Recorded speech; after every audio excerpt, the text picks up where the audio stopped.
오늘 하나님의 말씀은 창세기 42장입니다. 창세기 42장 1절부터 25절까지입니다. 창세기 42장 1절부터 25절까지 봅니다.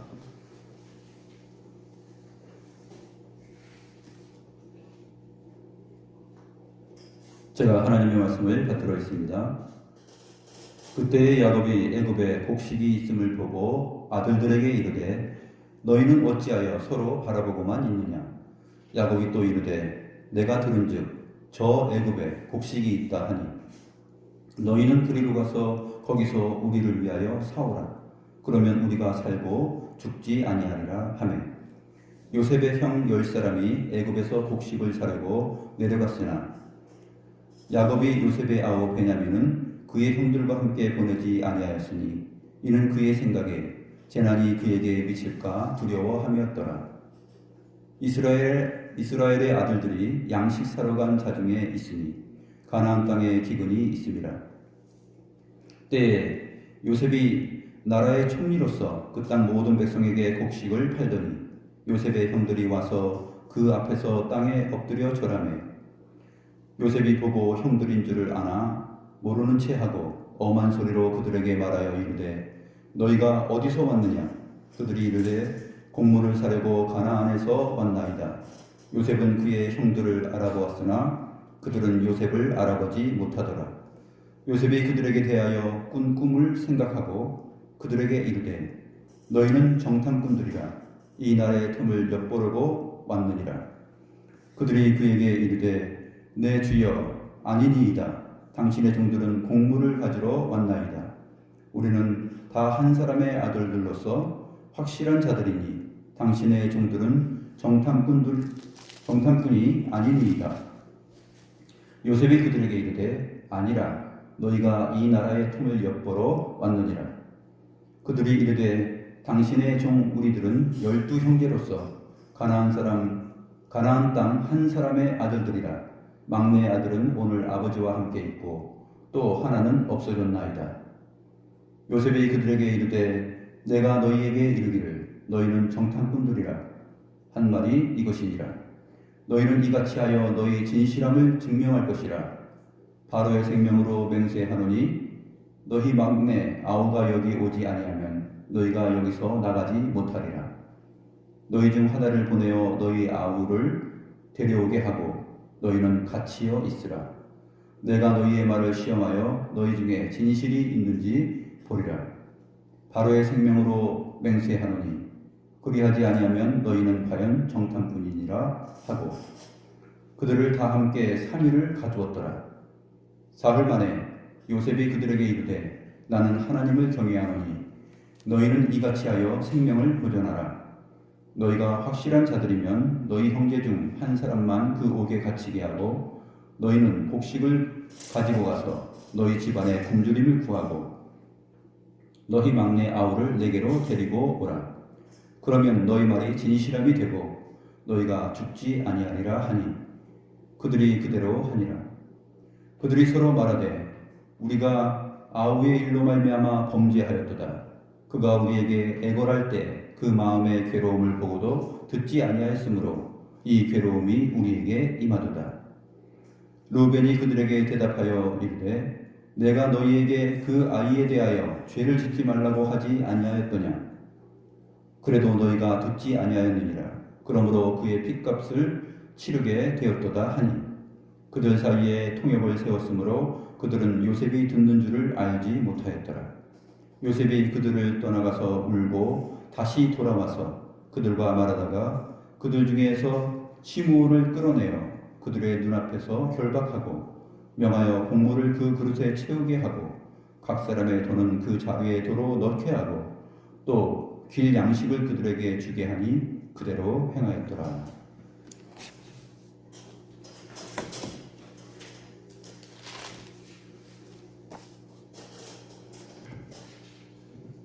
하나님을 믿는 사람들과 하나님을 믿지 않는 사람들의 차이점이 있다면 가장 근본적이고 가장 큰 차이점이 있다면 무엇일까요? 그것은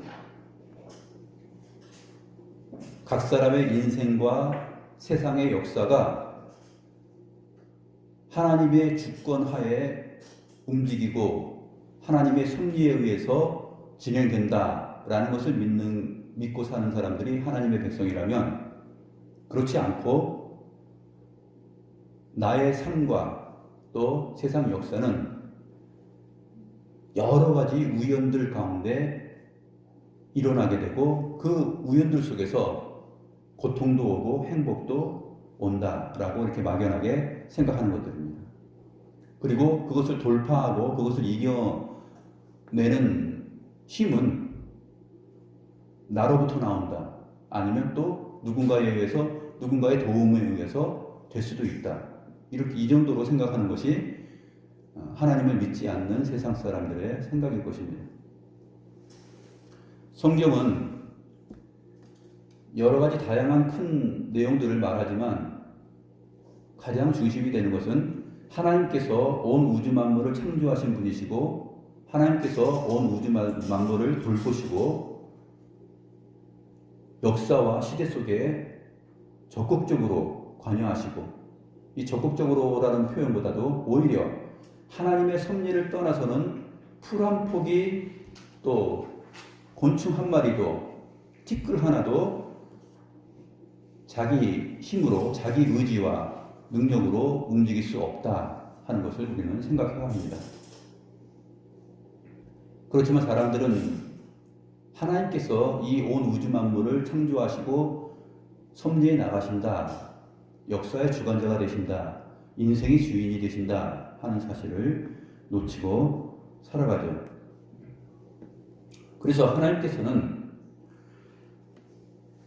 가깝고 자연적인 원인이 아니라 멀고 비밀한 그 신적인 그 원인, 제1원인자로서의 그 원인을 가지시고 이 세상을 통치해 나가시는 것을 성경이 말하고 있습니다.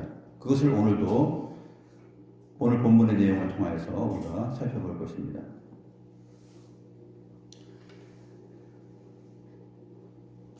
바로 왕에게 꿈을 주신 분도 하나님이시죠. 바로 왕이 자기 의지로 내가 이번에 이런 꿈을 꿔서 14년 동안은 절반은 풍년이 있고 절반은 또 흉년이 있는 것을 한번 계획해 볼까? 당대의 최고의, 온 세상의 최고의 통치자입니다. 왕입니다. 그러나 바로의 머릿속에 하나님께서 진행하실 그 일들에 관련된 그 꿈을 그 머릿속에 주신 분은 하나님이시다 하는 것이죠. 그리고 하나님께서 지금 이 성경 말씀대로 그 꿈과 관련되어서 그 꿈을 요셉이 해석하고 또 그 꿈의 해석은 하나님께 있음을 말하면서 애굽의 형편이 진행되고 있는 것이죠. 애굽뿐만 아니라 애굽 주변에 있는 모든 나라에도 오늘 본문에 보게 되니까 이제 기근이 심하게 이르렀습니다. 우리가 이러한 풍년과 흉년, 또 좋은 일과 굳은 일, 나쁜 일, 이러한 것들이 우연히 오는 것이 아니라 하나님의 뜻과 하나님의 섭리 가운데 온다는 사실을 꼭 기억을 해야 될 것입니다. 그러나 오해하지 말아야 될 것은 하나님께서 악을 조성하시는 조성자는 아니시다 하는 것을 우리가 분명히 알아야 됩니다. 시대 가운데, 역사 가운데 기근이 오고 풍년이 오고 전쟁이 오고 재난이 오고 질병이 오고 이러한 모든 문제가 바로 하나님의 큰 섭리와 계획 가운데 하나님 자신의 나라를 위하여서, 하나님 자신의 이름과 영광을 위하여서, 그것을 드러내기 위해서 진행된다 하는 것을 우리가 눈여겨보아야 됩니다.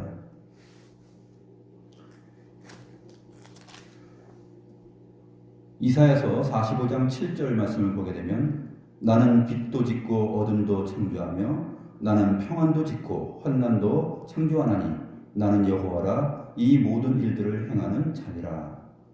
하나님 자신이 이사야 선지자를 통해서 이렇게 말씀하십니다. 그렇습니다. 하나님은 바로 그러한 하나님이십니다. 그 하나님의 깊고 오묘하고 구체적이며 자세한 그러한 섭리를 오늘 본문을 통해서 확인해 보겠습니다. 42장 1절 말씀 보죠. 그때에 어떤 때입니까? 바로 윗구절입니다. 온 세상의 기근이 심하게 들었을 때입니다. 7년의 풍년기가 끝나고 이제 7년 동안 기근이 찾아온 것이죠. 그래서 이 기근은 애굽 온 땅만 영향을 미쳤던 것이 아니라 애굽 주변에 있는 가나안 땅까지 전 지역을 기근으로 휩쓸어 갔습니다. 그래서 그때 야곱이 애굽에 곡식이 있음을 보고 아들들에게 말을 합니다. 야, 너희들 어째서 이렇게 바라만 보고 있어? 행동을 해야지. 뭔가 우리가 살 수 있는 국리를 해야 될 것 아니야? 하면서 내가 들으니 애굽에는 곡물이 많이 있다 하더라 라고 이렇게 말을 합니다.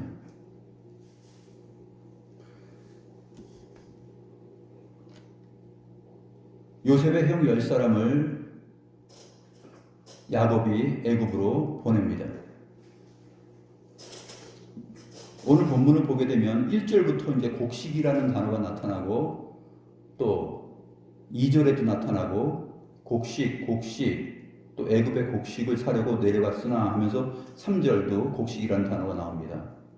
계속 이 곡식이라는 단어가 나오는데 여기서 우리는 어떤 생각을 할 수 있죠?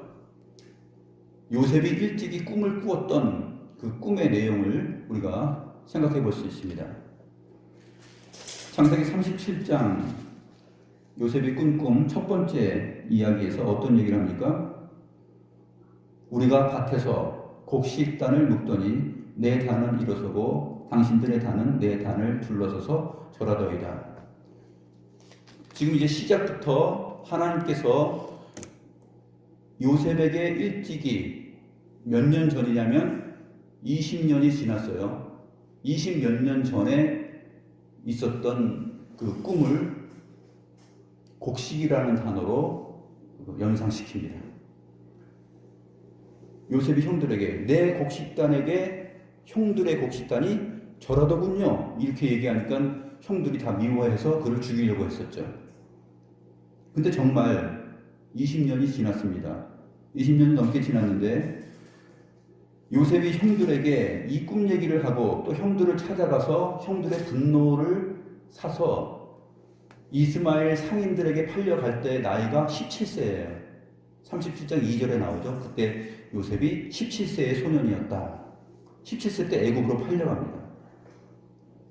그리고 나서 오늘 앞에 본문에 41장 46절에 보게 되면 요셉이 애굽왕 바로 앞에 설 때에 30세라 그랬어요. 그러니까 13년이 흐른 거죠. 바로의 꿈을 해석하고 그것이 이루어지기 시작한 때가 30세입니다. 바로 앞에 섰을 때가 30세예요. 그 다음에 7년의 풍년이 있었죠. 그러면 13년에서 7년이 더 지나간 거니까 20년이 지나간 것입니다. 그 다음에 오늘 본문은 그때에 어떤 때에 이제 기근이 있을 때예요. 기근이 있은지 1년인지 2년인지 모르겠어요. 어쨌든 이대로 있다가는 우리가 죽겠다 하는 생각을 들 정도로 심각한 상태가 되었을 때입니다. 1년, 2년 되었다 그래도 그러면 야곱과 형제들의 만남은 그 광야에서 요셉이 팔려간 지 21년, 22년 정도쯤에 만났을 것이라고 볼 수 있는 것이죠. 그 정도의 세월이 흘러간 것입니다.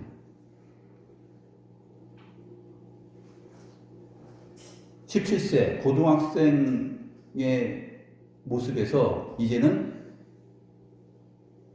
30세 후반의 장년이 되었어요. 결혼도 해서 지금 아이들도 2명을 낳았죠. 앞에 보게 되면은 므낫세를 낳고요. 그 다음에 에브라임을 낳습니다. 바로 왕이 여자를 소개시켜주고 그곳에서 결혼을 해서 요셉이 두 아들을 낳았습니다. 41장 50절에 보면 두 아들이 나되 곧 온의 제사장 보디베라의 딸 아스낫이 그에게 낳은 자라. 그 장남은 므낫세라고 하였고, 므낫세는 이제 잊어버리다라는 뜻이에요. 그리고 에브라임은 번성하다라는 뜻입니다. 요셉이 애굽에서 총리가 되기까지 성장을 하고, 그 다음에 애굽에 있는 이집트 여인을 아내로 맞이하여서 자식을 낳았는데 이집트 이름으로 짓지 않아요. 이집트 이름으로 짓지 않고 히브리 이름으로 짓습니다. 그것은 요셉이 이집트 지역에 살고 있지만 아직까지 여호와를 참되게 경외하는 그 신앙이 굳건하였다 하는 것을 보여줍니다. 더군다나 잊어버렸다 하는 것은 어떤 뜻입니까? 하나님이 내게 내 모든 고난과 내 아버지의 온 집을 잊어버리게 하셨다 하면서 이제 자기의 모든 고난을 이 므낫세를 낳으면서, 므낫세라고 이름 지으면서 자기 심정에 일어난, 자기 마음속에 있는 그 변화를 그 이름으로 표현해낸 것입니다. 내가 당한 모든 학대와 고난, 억울함 이런 것들을 다 잊어버렸다. 그 다음에 에프라임, 번성하였다. 그리고 나서 하나님께서 나를 구덩이에서 건져서 상인들에게 팔아서 애굽으로 보냈지만 하나님께서 나를 번성케 하셨다라고 말합니다.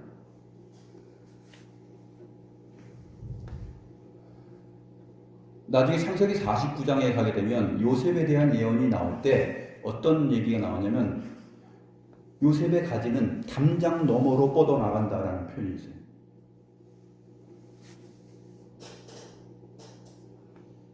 제가 아는 목사님 교회 이름이 담장 너머 교회도 있는데 창세기 49장 요셉에 대한 예언에서 아마 나온 건데 담장 너머 교회. 그러니까 그렇게 번성해서 뻗어나가는 그러한 자신의 존재와 또 하나님께서 자신을 지키심과 이 모든 것을 신앙으로 자식들의 이름을 지을 때 표현하는 것입니다. 벌써 이 므낫세와 에프라임이라는 그 이름을, 자기 아들들의 이름을 지었을 때 요셉은 다 마음이 다 정리가 된 상태예요. 그런 상태에서 이제 형들을 20년이 지난 세월 후에 만나게 되는 것입니다. 그래서 성경은 이 곡식이라는 단어를 오늘 42장에서 여러 번 반복해서 표현합니다. 곡식 나오는데 요셉이 꾼 꿈, 내 곡식단에 형들의 곡식단이 저라도이다 라는 것이 정말 이루어지는 것이다 라는 것을 친절하게 안내해 주는 것이죠. 요셉의 형 10사람이 이제 애굽에 내려가서 곡식을 사려고 갑니다. 어디에서 가는 거냐면 헤브론에서 가는 곳이에요. 사해 서쪽 옆쪽에 이제 아래쪽에 헤브론이 있으면 지중해 쪽으로 가게 돼서 블레셋 지역, 애굽강 그쪽 지역으로 해가지고 밑으로 쭉 내려가서 이제 애굽, 이집트 가는 길이 있습니다. 그 길을 따라서 갔겠죠. 먼 길을 간 것입니다. 몇 날 며칠을 간 길이죠. 앞에 창세기 37장에서 요셉이 형들을 찾아갔을 때 3일, 4일 길을 갔습니다. 찾아갔습니다. 3, 4일 길을 찾아갔죠. 이번에는 요셉의 형들이 요셉을 만나러 거의 비슷한 날, 한 4일, 5일 길, 그 정도 되는 길을 내려갑니다. 그래서 20여 년이 지난 후에 요셉과 형제들의 만남이 이루어집니다.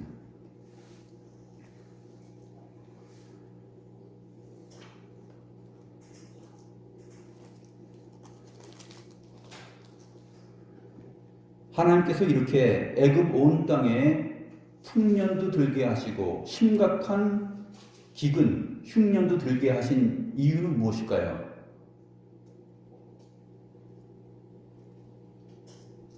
하나님을 알지 못하는 가운데 보게 되면 이 세상의 주류는 누구예요? 이집트 왕 바로예요. 바로가 주류예요. 자기가 주류예요. 나머지 하나님 백성들은 보잘것없어요. 보잘것없죠. 그런데 세상의 역사, 온 땅에 기근이 오게 하고 온 땅에 또 풍년이 오게 하고 이러한 14년의 변화를 더하여서 하나님께서 무엇을 이루시고자 하는 것이죠? 자신이 오래전에 아브라함에게 하신 언약을 1차적으로 이루어 가시는 것입니다. 나중에 보게 되면 이제 이 기근으로 인하여서 요셉의 형들 10사람뿐만 아니라 야곱과 베냐민까지 다 이집트 땅으로 가게 되죠.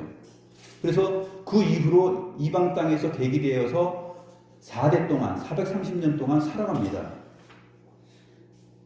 4대 말에 너희가 그 이방 땅에서 모든 보화를 가지고 너희가 떠날 것이다 라는 것을 창세기 15장에서 이미 말씀하셨어요. 하나님의 뜻과 계획 속에, 하나님의 마음 속에 있는 이 내용이 전 세계를 다 움직이고 이 세상의 기후를 움직이고 풍년과 흉년을 가능케 합니다. 아브라함 한 사람에게 하신 언약, 그것을 이루기 위하여서 또 가까운 문맥에서는 요셉에게 보여준 그 꿈, 요셉의 단에, 형들의 단이 저라도이다 라는 것을 이루기 위하여서 요셉 한 사람에게 보여준 그 꿈을 하나님께서 실현시키기 위해서 세상의 기후를 좌지우지한다라는 거예요. 7년 동안은 하나님께서 정하신 대로 7년 동안 풍년을 주기도 하고 7년 동안 극한 기근을 주기도 하는 것이에요.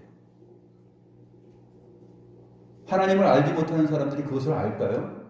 도대체 왜 풍년이로서 해 하면서 7년 동안 좋다 하면서 지내다가 갑자기 또 심한 기근이 와. 이제 이거 어떻게 살 것인가? 온 세상 사람들이 다 이렇게 기쁘기도 하고 슬프기도 하고 반갑기도 하고 또 후회스럽기도 하고 이러한 변화들이 누구에 의해서 일어납니까? 하나님께서 풍년을 주시지 아니하면 사람들은 기쁨을 얻지 못합니다. 하나님께서 기근을 주시지 않으면 자기들에게 고통과 자기를 돌아보는 것도 없죠. 지진이나 기근이나 질병, 전쟁, 이 모든 것들이 우리가 뉴스에서 나오는 또 신문에서 보도되는 그러한 모든 세상의 우여곡절, 좋은 일, 나쁜 일, 굳은 일, 또 기분 좋은 일, 이러한 것들을 보면서 오늘 본문을 기억해야 될 것입니다. 하나님께서는 정말 보잘것없어 보이는 하나님의 백성 한 사람 한 사람 때문에 이 세상 속에, 이 넓은 세계 가운데 전쟁도, 기근도, 풍년도, 추위와 더위도, 큰 비도, 가뭄도, 그것도 있게 하신다는 거죠.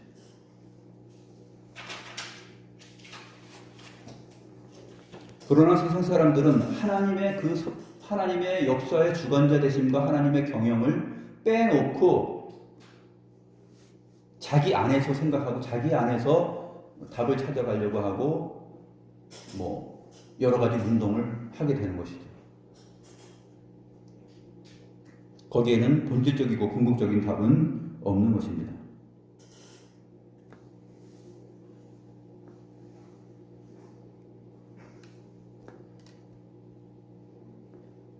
그래서 6절 말씀 보면 요셉이 나라의 총리로서 그 땅 모든 백성에게 곡식을 팔고 있습니다. 그리고 요셉의 형들이 요셉 앞에 와서 그 앞에 땅에 엎드려 절을 하였다라는 말을 합니다. 이게 바로 요셉에게 보이신 일찍이 20여 년 전에 보였던 그 꿈이 지금 이루어지고 있는 것이죠. 형들의 곡식단이 요셉에게 절하는 것. 아니 이 꿈쟁이가 도대체 무슨 말을 하는 거야 하면서 미워하였지만 요셉은 누구였다고요? 구약의 선지자였다는 사실을 우리가 꼭 기억해야 됩니다. 요셉의 고난, 요셉이 형제들에게 당하는 그 고난은 선지자적 고난이에요. 하나님의 말씀에 민감하고 하나님께서 보여주시는 계시를 따라서 살아가고 그것을 말하고 선포하지만 한 형제라고 하는 그 형제들이 미워합니다. 이것이 구약의 모든 선지자들이 맞이하였던 운명이고 또 신약에 와서 세례 요한이 마지막 선지자로서 당한 모양새와 운명이었고 그 종들, 선지자들을 많이 보냈지만 다 죽이고 또 박해하고 옥에 가두고 그랬습니다.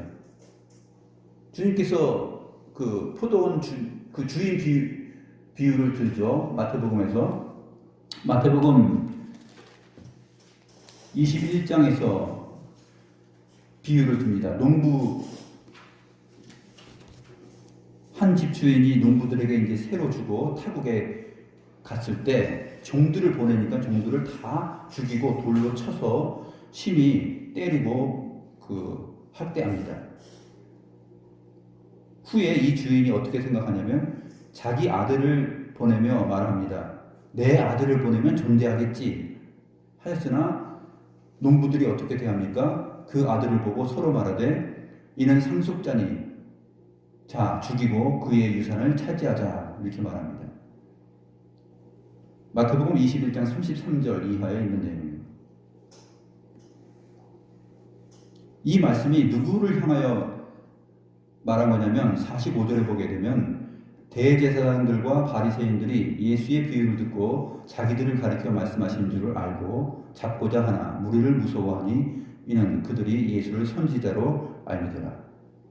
마지막 선지자로 오신 예수님까지 이제 이러한 일을 행하게 되는 것이죠.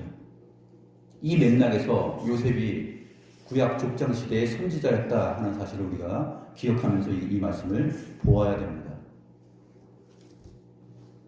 큰 관점이, 성경을 보는 큰 관점이 바로 그러한 관점으로 봐야 돼요.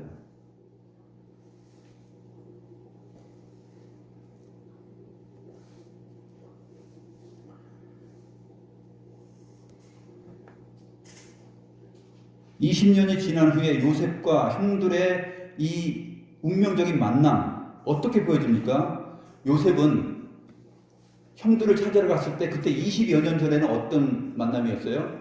아버지가 주신 그 채색 옷을 입고 갔지만 형들이 그 채색 옷을 다 벗겨버리고 구덩이에 빠뜨려 넣었죠. 그런데 지금은 그 채색 옷보다도 더 귀한 옷을 입고 20여 년 후에 요셉이 형들을 맞이합니다.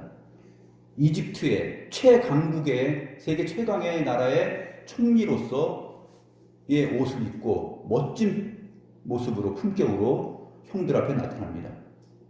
10명의 형들은 어떤 모양새죠? 몇 날 며칠을 이제 왔어요. 왜냐하면 이미 헤브론에 있을 때도 이제 굶주려 죽겠다 하면서 양식이 다 떨어져가지고 먹을 것이 없을 정도로 온 가족이 그렇게 되었습니다. 그래서 이 10명이 지금 광야길을 산 넘고 냇가 건너고 막 길 따라서 이렇게 온 것이죠. 먼지 풀풀 나는 대로 걸어서 온 것입니다. 험한 지역을 걸어왔어요. 요셉의 단정하고 멋진 모습과 비교했을 때 이 10명의 형들의 모습은 아주 초라한 모습입니다.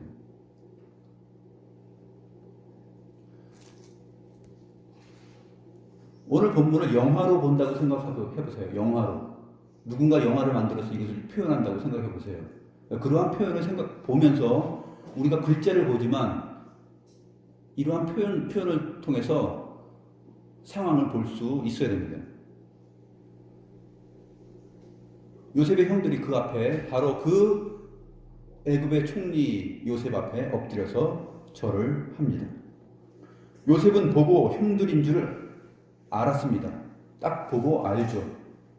왜냐하면 유목민의 생활이 뭐 별 다른 게 있나요? 거기서 거기죠. 다 그대로 그 모습입니다. 그러나 20여 년의 세월 동안에 요셉은 변해도 너무 변했어요. 히브리 유목민의 그 촌티는 다 벗어버린 것이죠. 세계 최강의 나라 이집트의 총리의 모습으로 되어 있었던 것입니다. 형들인 줄 알고서 말합니다. 그러나 모르는 채 하면서 어떻게 말하냐면 엄한 소리로, 아주 엄한 소리로 그들에게 말합니다. 너희가 어디서 왔느냐? 알면서 묻는 거죠. 그들이 이렇게 곡물을 사려고 가나안에서 왔나이다. 요셉은 그의 형들을 알아보았으나 그들은 요셉을 전혀 알아보지 못합니다. 그래서 이 형들이 와서 절하고 자기와의 만남이 이루어진 것을 보고서 요셉이 그들에게 대하여 꾼 자신의 그 꿈을 생각합니다. 그래서 더욱더 이제 그 형들을 코너로 몰고 나가죠. 왜 코너로 몰고 나갑니까? 요셉이 꾼 꿈은 하나만이 아니에요. 요셉의 형들의 곡식단이 요셉에게 절한 것, 그것은 지금 이제 이루어졌어요. 또 하나 뭐죠? 해와 달과 별들이 자기 앞에 절하는 것이에요. 그러면 자기 아버지 야곱도 와야 되는 것이에요. 자기 그 엄마도 와야 되는 것이에요. 자기 부모까지 다 와서 절을 하는 그것이 이루어져야 됩니다. 그래서 요셉이 형들을 코너로 몹니다. 자기가 그들에게 대하여 꾼 꿈을 생각하고 그들에게 말합니다. 너희는 정탐꾼들이라. 정탐꾼으로 몰아나가시는 거죠. 왜 몰아나갑니까? 베냐민도 와야 되고 그 다음에 야곱도 봐야 됩니다. 그것이 어떻게 성취되느냐? 이제 그것이 올 때가 됐다라는 것을 직감하는 것이죠.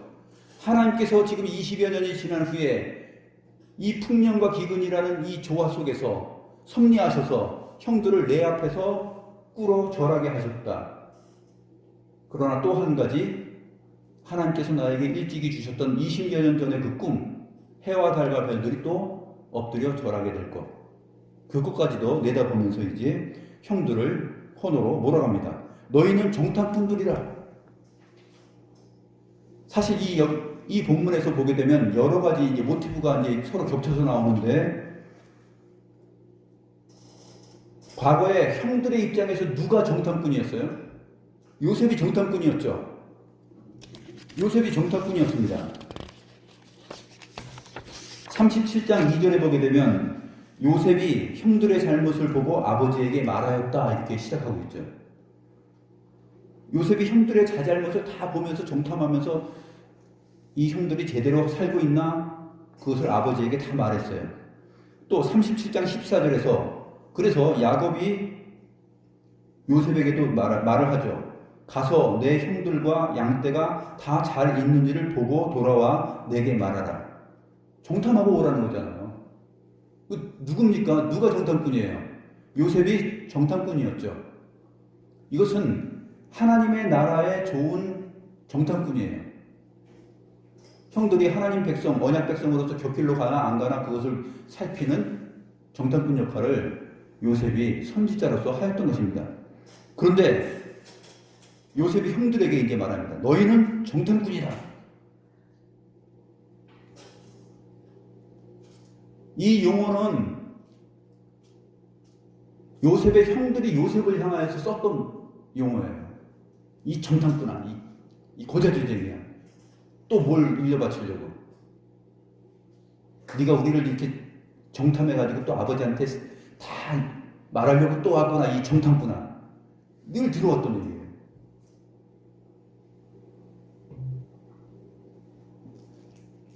그래서 오히려 이제는 반대로 하나님께서는 성경을 기록할 때 모세를 통하여서 이렇게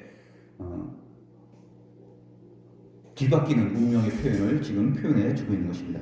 곡식이라는 단어를 얘기하고 그 다음에 정탐꾼이라는 얘기를 통해서 이것을 형들의 삶을 돌아보게 하는 것이죠.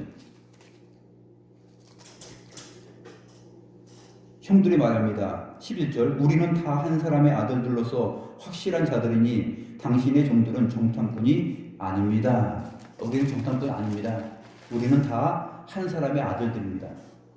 우리는 다 형제예요. 정탐꾼은 어때요? 한 나라에서 정탐꾼을 보낼 때 한 집안의 형제들 10명을 다 보냅니까? 그러지 않죠. 그 나라의 병사들 가운데서 뛰어난 자들을 추려서 이렇게 보내잖아요.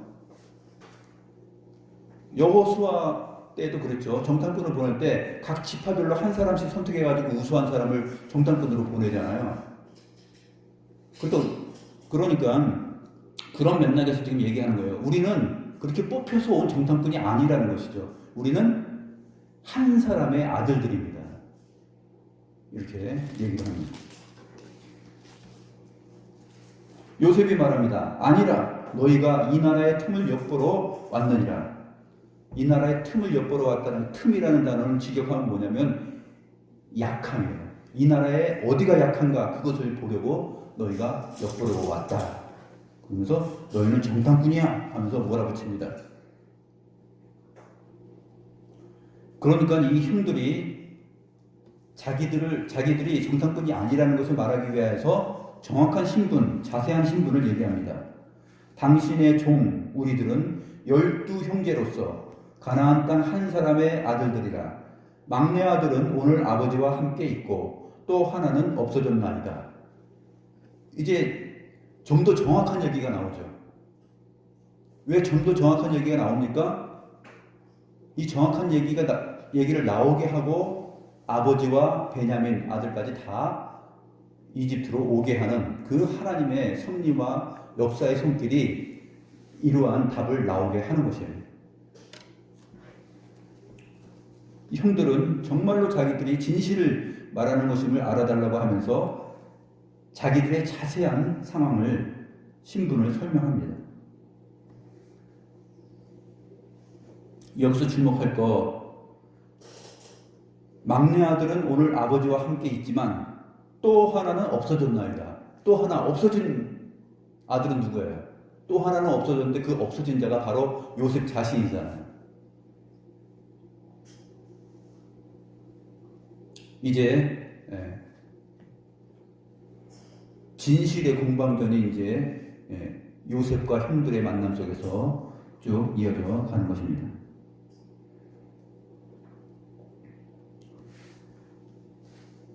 요셉이 말합니다. 너희는 이같이 하여 너희 진실함을 증명할 것이라. 너희의 진실함을 증명할 것이라. 이 말 속에는 뭐가 담겨 있습니까? 진실하지 못한 형들의 일상과 생활이 담겨 있죠. 과거의 형들이 진실하였던가요? 진실하지 못한 것을 요셉이 아버지에게 다 말했습니다. 진실하지 못하고 하나님 백성답게 살지 못하는 것. 또 요셉을 팔아 넘긴 다음에도 진실하지 못하고 다 짐승에게 잡아먹혔다고 거짓말하고, 이 진실하지 못한 형들에게 진실함, 당신들이 정말 진실한가? 하면서 지금 권위 있게 묻고 있는 거예요. 바로의 생명으로 맹세하노니 너희 막내 아우가 여기 오지 아니하면 너희가 여기서 나가지 못하리라. 어쩌면 막내도 이 형들이 못살게 굴고 나와 비슷하게 했을 수도 있겠다 하는 생각이 요셉에게 있었을 것이라 생각이 됩니다. 막내 아우 베냐민은 야곱의 아내 라헬에게서 나온 두 아들 중에 한 사람이에요. 라헬이 두 아들을 낳았는데 요셉과 베냐민을 낳았습니다. 근데 베냐민을 낳을 때 라헬이 진통 중에 죽죠. 그리고 베노니는 정말 슬픔의 자식이다 해가지고 베냐민은 베논이라고 했는데 야곱의 이름을 바꾸죠. 아니다. 이 슬픔의 자식이 아니야. 힘 있는 자식이야 하면서 오른손의 아들이라는 뜻으로 베냐민으로 이름을 바꿉니다.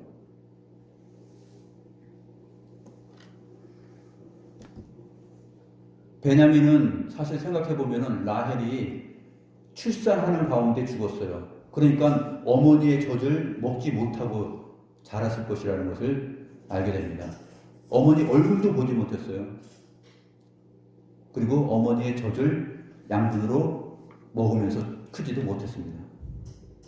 옛날에 그런 일이 많았습니다. 저도 이제 어렸을 때 보게 되면 저희 위로 이제 형이 3년 위, 3살 위로 형이 있는데 저희 형 때까지는 아버지가 좀 괜찮게 좀 잘 사셔서 부유했었어요. 그래가지고 저희 형은 옛날에 뭐가 있었냐면 우량아 선발대회가 있었어요. 우량아 선발대회. 지금도 사진 보게 되면 정말 우량아 선발대회에 나가도 1등감이에요. 딱 보면.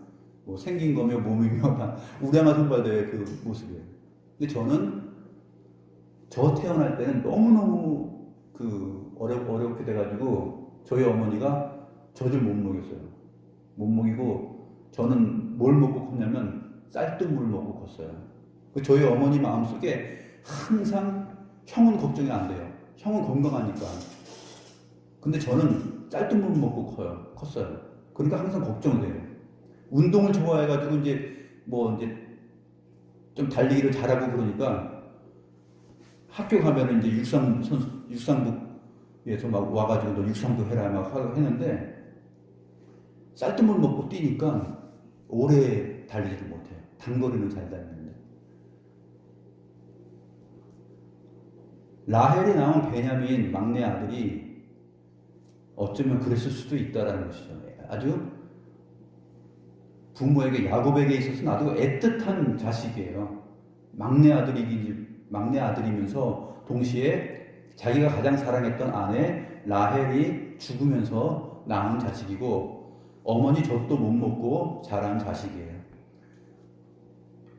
바로 위에 요셉도 형들이 그렇게 만들어서 그 짐승에게 뜯겨 죽은 줄 알았는데 이제 베냐민마저 그렇게 될 수 없기 때문에 애굽으로 보낼 때 형들 10명만 보내잖아요. 요셉은 지금 이 자기 동생 베냐민을 찾는 것입니다. 내 동생을 데려와라. 그래서 진실함을 보여라 그 얘기예요. 요셉을 형들이 대할 때 진실하지 못했던 것처럼 분명히 베냐민을 대할 때도 진실하지 못했을 것이다라는 것이 요셉의 생각입니다. 요셉의 동생 이 베냐민을 건강하게 내 눈앞에 서게 하면 너희가 정말 진실한 줄 알겠다라고 말하는 것이죠. 이것은 단순히 인간적인 얘기가 아니라 무엇을 내다본 것이라고요? 해와 달과 별들이 내 앞에 절하게 되는 것, 그것을 내다본 내용이에요.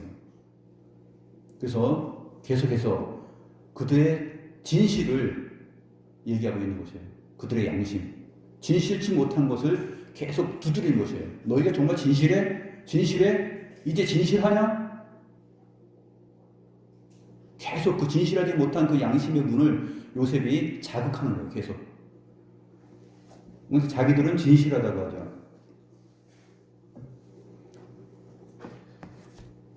그들을 다 함께 3일을 가둡니다. 그리고 16절에 보면 너희 중 하나를 보내서 너희 아우를 데려오게 하고 너희는 갇혀있으라. 너희는 갇혀있으라 하면서 옥에 3일을 가둡니다. 뭐 생각납니까? 20여 년 전에 형들이 요셉을 만났을 때 광야 구덩이에 요셉을 가두잖아요. 이번에는 반대로 요셉이 형들 10명을 옥에다 가둡니다. 뭘 말하는 것이에요? 이제 좀 진실하라는 것을 생각하게 하는 것이죠. 하나님 앞에 진실하게 살아라. 진실의 문을 지금 하나님께서 요셉의 그 행동과 말을 통해서 계속 그 형제들에게 문을 두드리면서 얘기하고 자극을 주는 것입니다. 20여 년 전에 있었던 요셉과 형들의 만남과 지금 20여 년 후에 만난 이 만남 속에서 계속 왔다 갔다 하면서 곡식, 그 다음에 정탐꾼, 그 다음에 옥에 가두는 거, 이 일들이 계속 서로 엇바뀌어서 나타난다는 것을 우리가 생각해야 돼요. 하나님께서 이러한 섭리를 통하여서 요셉과 형제들의 만남 속에서 무엇을 두드리고 있느냐 하면 하나님의 백성으로서 너희들 진실한가? 그것을 계속 묻고 있는 거예요. 그리고 하나님께서 너희들이 진실하고 내 앞에 꼬꾸라질 때까지 나는 너희들을 자극할 거야 라고 지금 말하고 있는 거예요. 이 요셉과 형제들의 만남이 사실 무엇이냐면 구약 전체의 하나님과 하나님 백성들과의 그 관계예요. 하나님께서 율법과 계명, 언약을 주시고 이스라엘 백성들 앞에서 너희가 진실하게 나를 섬겨라 했는데 하나님의 언약 백성답지 못하게 살아가잖아요. 진실되지 못하게.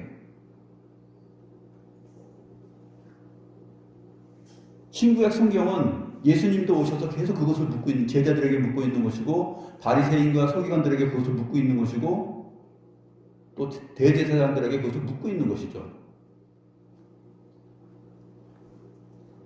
오늘날 마찬가지로 우리 성도들에게 하나님은 이 살아있는 말씀을 통해서 우리에게 묻고 있는 것입니다. 성도들에게, 기독 신자들에게 묻고 있는 것이에요. 그러나 진실하지 못한, 하나님 백성답지 못한 그 그리스도인이라는 이름이 부끄러운 그러한 삶을 통해서 세상 사람들은 그것을 우리를 향하여서, 기독교인을 향하여서 뭐라고 말합니다. 개독교라 그러잖아요. 개독교. 진실하지 못한 인간들.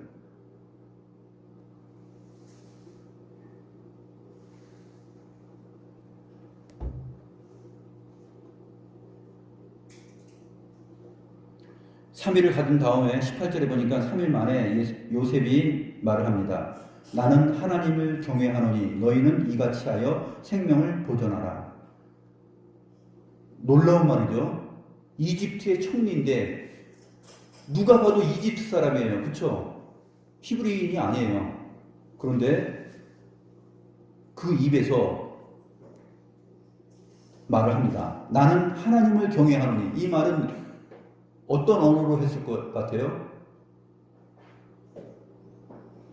이집트어로 말했어요. 이집트어로. 히브리어로. 형제들이 알아들을 수 있는 말로 한 게 아니라 이집트어로 말했어요. 그리고 그 말한 것을 통역해서 전달했죠. 나는 하나님을 경외하노니 너희는 이같이 하여 생명을 보존하라 하면서 이집트에서 산 지 20년이 지났기 때문에 언어에 아주 이집트 사람이 됐겠죠. 다. 너희가 확실한 자들이면 너희 형제 중 한 사람만 그 옥에 갇히게 하고 너희는 곡식을 가지고 가서 너희 집안의 굶주림을 구하고.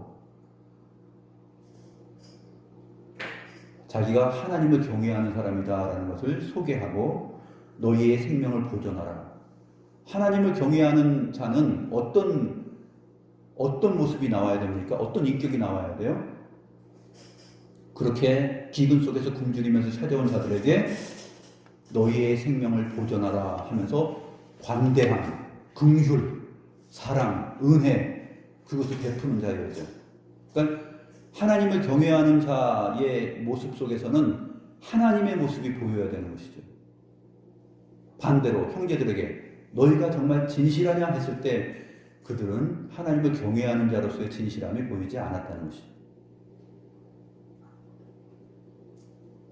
너희는 이같이 하여 생명을 보존하라. 뭐하고 겹쳐서 대비됩니까? 요셉의 생명을 끊어버리려고 했던 그 형들의 행위하고 또 비교가 되잖아요. 형들은 요셉의 생명을 끊으려고 했지만 요셉은 하나님을 경외하는 자로서 어떻게 말합니까? 너희의 생명을 보존할 수 있는 길을 베풀어 주십니다.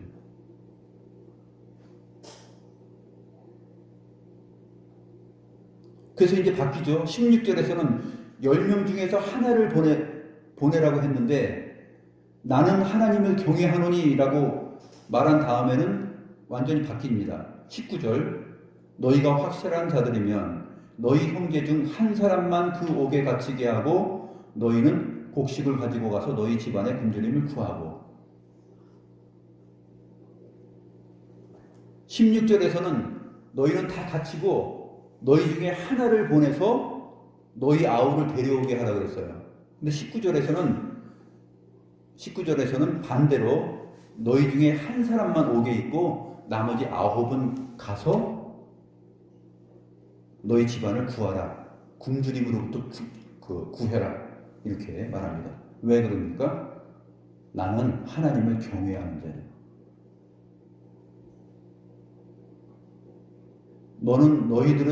형들은 하나님을 경외한다고 하면서 생명을 보존하는 것이 아니라 나의 생명을 해하려고 했었죠. 그런데 나는 하나님을 참으로 경외하는 자인데 내가 할 수 있는 행동은 뭐냐면 당신들의 생명을 보존할 수 있게 합니다라고 말하는 것입니다.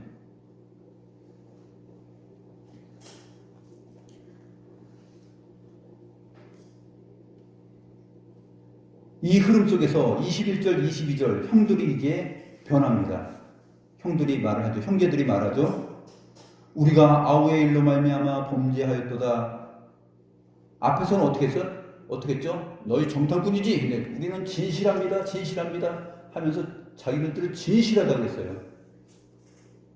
그런데 이제는 뭐라고 고백합니까? 우리가 아우의 일로 말미암아 범죄하였도다. 그가 우리에게 애걸할 때 그 마음이 괴로움을 보고도 듣지 아니하였으므로 이 괴로움이 우리에게 임하도다. 루벤이 또 말합니다. 내가 너희에게 그 아이에 대하여 죄를 짓지 말라고 하지 아니하였더냐. 그래도 너희가 듣지 아니하였느니라. 그러므로 그의 핏값을 치르게 되었도다. 요셉의 형들은 지금 요셉이 이집트 말로 총리로서 말을 하니까 자기들 히브리 말을 모르는 줄 알고 다 얘기한 거예요. 다. 20년 전의 일을 다 지금 스스로 자백하고 고백한 것입니다. 23절 보죠. 그들 사이에 통역을 세웠으므로 통역자를 세웠기 때문에 그들은 요셉이 듣는 줄 알지 못하였더라. 요셉이 이제 그들을 떠나서 밖에 나가서 웁니다. 막 울음이 복받쳐 왔죠. 그 모습을 보면서 어떤 모습이요? 우리가 아우의 일로 말미암아 범죄하였도다. 그가 우리에게 애걸할 때 그 마음의 괴로움을 보고도 우리가 듣지 아니했다.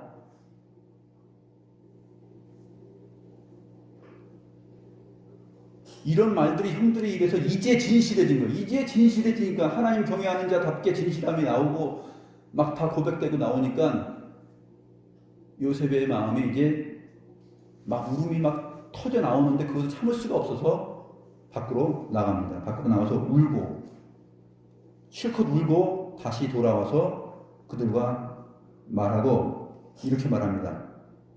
그들 중에 시므온을 끌어내어 결박하게 하고 시므온을 가두게 하고 이제 9명을 보내죠. 보내는데 어떻게 보냅니까? 25절 말씀 마지막 절입니다. 명하여 곡물을 그 그릇에 채우게 하고 각 사람의 돈은 그의 자루에 도로 넣게 하고 또 길 양식을 그들에게 주게 하니 그대로 행하였더라. 여기서 곡물 얘기가 또 나옵니다. 곡식과 관련된 곡물 얘기가 나오고 그 다음에 양식을 사러 왔던 그들의 돈을 그 자루에 다시 넣어줍니다. 뭐 연상케 됩니까? 또 20여 년 전에 형들이 요셉을 팔 때 은 20세겔을 이스마엘 상인들에게 받고 돈을 받았어요. 요셉을 팔면서 그 20세겔을 받았죠. 정직하지 못한 그들의 그 뻔뻔스러움. 근데 이제 그러한 형들에게 양식을 사러 돈을 가져왔지만 그 돈을 그 자루에 도로 넣어서 보냅니다. 이게 뭐예요? 하나님을 경외하는 자가 그들의 생명을 보존시키기 위해서 하는 자비예요.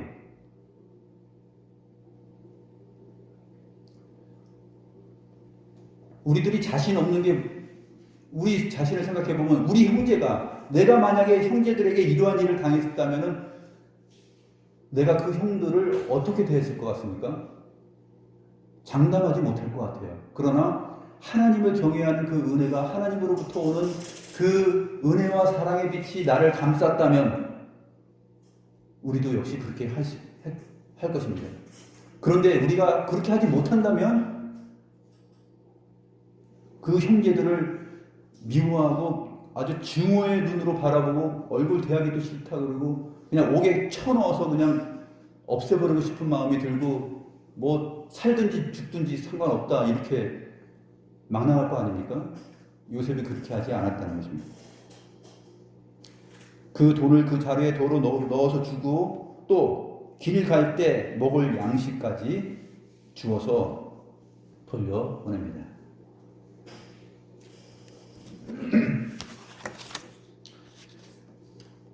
과거에 이스라엘 백성들이 선지자를 다 이렇게 대했지만 선지자들이 이스라엘 백성을 대한 모습이 바로 이것입니다. 하나님의 계시를, 하나님의 말씀을 담지한 자들이, 하나님을 경외한 자들이 하나님을 제대로 경외하지 못하는 진실치 못한 자들을 대할 때 어떻게 대하는가?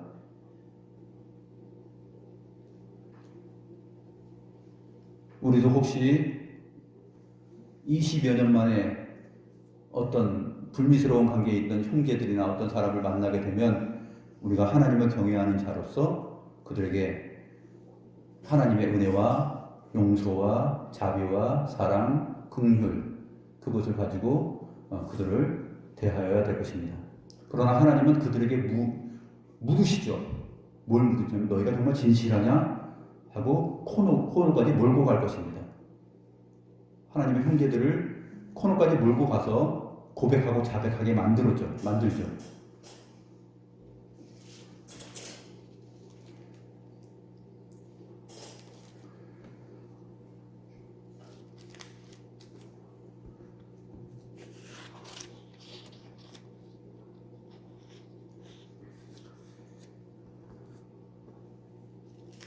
오늘 여기까지 하고 다음 이어지는 내용들은 또 다음 주에 살펴보도록 하겠습니다. 기도하겠습니다.